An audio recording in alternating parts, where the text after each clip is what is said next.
अस्सलाम वालेकुम। आज मैं अपनी लियाना की इंजन डिटेलिंग करूँगा।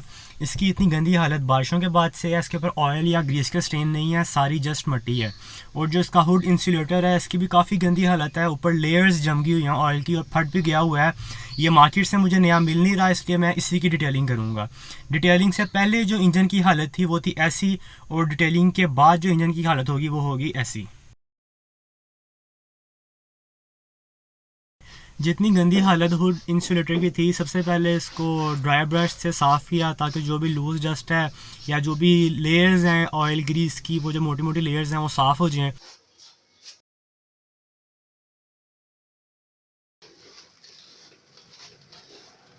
इसके बाद फिर इसको प्रेशर होस से साफ़ किया ताकि जो भी अनस्टेबल चिपकी हुई है डर्ट वो साफ़ हो जाए।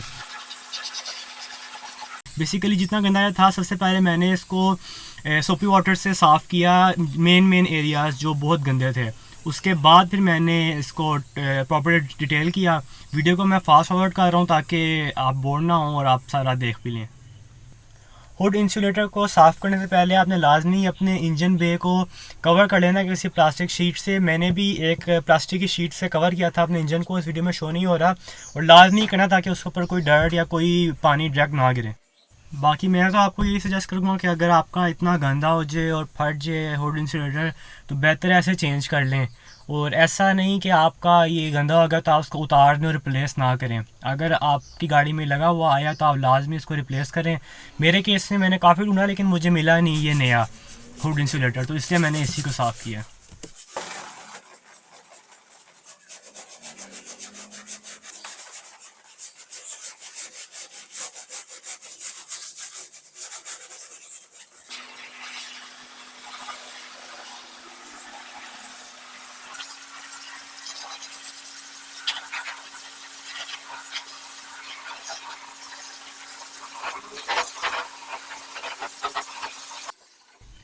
हुड इंसुलेटर का जो एरिया ज़्यादा फटा हुआ है, ये दरमियान वाला एरिया, वहाँ मैं ब्रश से भी साफ़ नहीं कर सकता और फट जाएगा वो मज़ीद।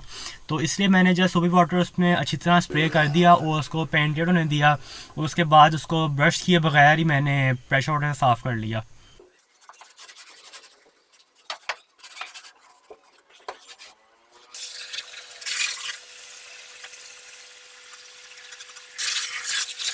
2 बार धो लेने के बाद भी कहीं कहीं ऐसे स्टेन्स थे ऑयल के जो साफ़ नहीं हुए थे।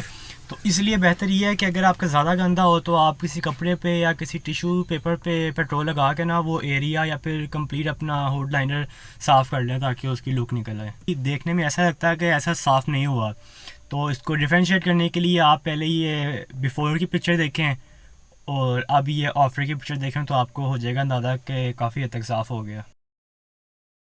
अब गाड़ी का इंजन पे धोने से पहले अपनी बैटरी का नेगेटिव टर्मिनल तार लेना है ताकि जो कनेक्शन है वो टोटली ख़त्म हो जाए इलेक्ट्रिकल कंपोनेंट से, ताकि अगर पानी लगता भी है किसी ऐसे एरिया को जो सेंसिटिव है तो कोई खुदा ना खासा शॉर्ट सर्किट ना हो। और बेहतर यह है कि आपको जो मल्टीमीडिया प्लेयर जो लगा होता है गाड़ी में, उसकी सेटिंग्स हैं, अगर आपने बेस्ट ट्रैवल अपने लिहाज से सेट की हुई है तो उसको कहीं सेव कर लें, कहीं लिख लें, क्योंकि आपका जो यूनिट है वो रीसेट हो जाएगा बैटरी उतरने के बाद।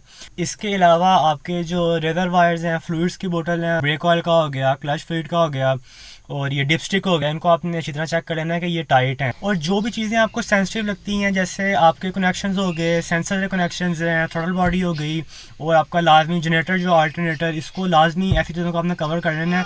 मुझे जो मेरे कनेक्शंस थे या मुझे जो चीज़ें लगी ज़रूरी, मैंने उनको कवर कर लिया ताकि आप टेंशन फ्री हो के इंजन वॉश करें। ये चीज़ें एक्सपोज होती हैं, मतलब कि आप इनको धो सकते हैं लेकिन फ़िलहाल तो ये मसला नहीं करेंगे अगर गीली हो भी जाए, लेकिन ऑन द लॉन्ग रन इनमें कार्बन इकट्ठा हो जाएगा। इसके बाद इंजन बे प्री वॉश करना, यानी आपने एक बार सारा अपना इंजन बे को गीला करना है। मैं यहाँ प्रेशर होज नहीं यूज़ कर रहा, सेफ साइडली जो इंजन का कवर होता है, प्लास्टिक पीस लगा होता है इंजन के ऊपर, वो अगर आपकी गाड़ी का क्रैक्ड है या लूज़ है तो बेहतर है कि उसको कवर कर लें ताकि उसके अंदर पानी ना आ जाए। आपने मेरी टायर डिटेलिंग वाली वीडियो में देखा होगा, मैंने जो सॉफ्ट ब्रश यूज़ किया था वही ब्रश मैंने इस वीडियो में भी यूज़ किया है।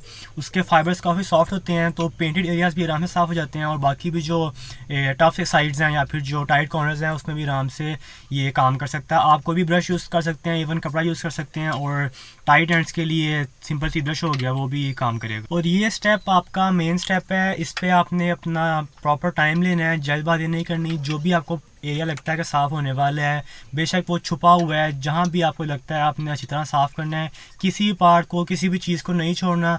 और अगर कोई चीज़ नहीं रिमूव हो रही नॉर्मल ब्रश से या कपड़े से, तो आप कोई हार्ड ब्रश ले लें, लेकिन आपने हर एरिया, हर कॉर्नर, हर साइड अच्छी तरह साफ़ करनी है, क्योंकि इसी से ही आपके इंजन की लुक्स निकलेंगी। मुझे भी इस पर अच्छा खासा टाइम लगा था, इसलिए मैंने इस वीडियो को फास्ट फॉरवर्ड किया ताकि ये जल्दी कवर अप हो जाए।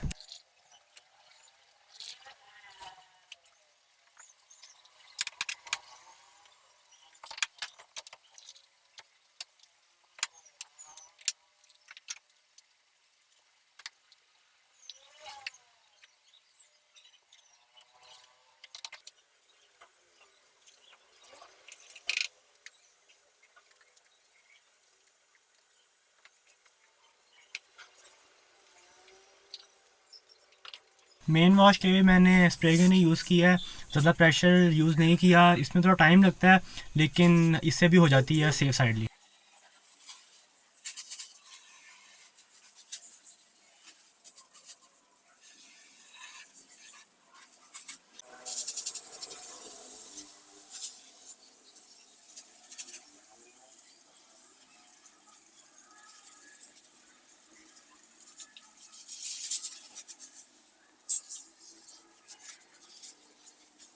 इंजन की फायरवॉल साइड पे भी एक इंसुलेटर लगा होता है जो साउंड और हीट इंसुलेटर होता है। अगर आपके केस में वो ज़्यादा गंदा है तो बेहतर है कि आप उसके ऊपर पहले सोपी वाटर करें और फिर उसको साफ़ कर लें किसी ब्रश से या किसी कपड़े से। सारा इंजन अच्छी तरह धो लेने के बाद आपने माइक्रोफाइबर से या फिर किसी भी ड्राई कपड़े या तौलिए से सारे इंजन को अच्छी तरह साफ़ करना, ताकि पानी अच्छी तरह एब्जॉर्ब हो जाए। क्योंकि अक्सर टाइट एंड्स में या फिर अक्सर स्पॉट्स बने होते हैं जहाँ पानी खड़ा हो जाता है, उसको आपने लाजमी अच्छी तरह साफ़ करना है। और जो साइड्स आपने छोड़ दी हैं धोते वक्त, आपने उनको अच्छी तरह नहीं साफ़ किया तो वो भी इस स्टेज में कवर अप हो जाएंगे। ये नॉर्मल सा लस्टर, इससे आपने जो भी प्लास्टिक पीसेस हैं आपके, जो ब्लैक मैट फिनिश में आपके इंजन पार्ट्स हैं या पाइप्स हो गए या जो भी वायर्स हैं जो रफ़ हो गई हुई हैं, उनको आप इससे साफ़ कर लें।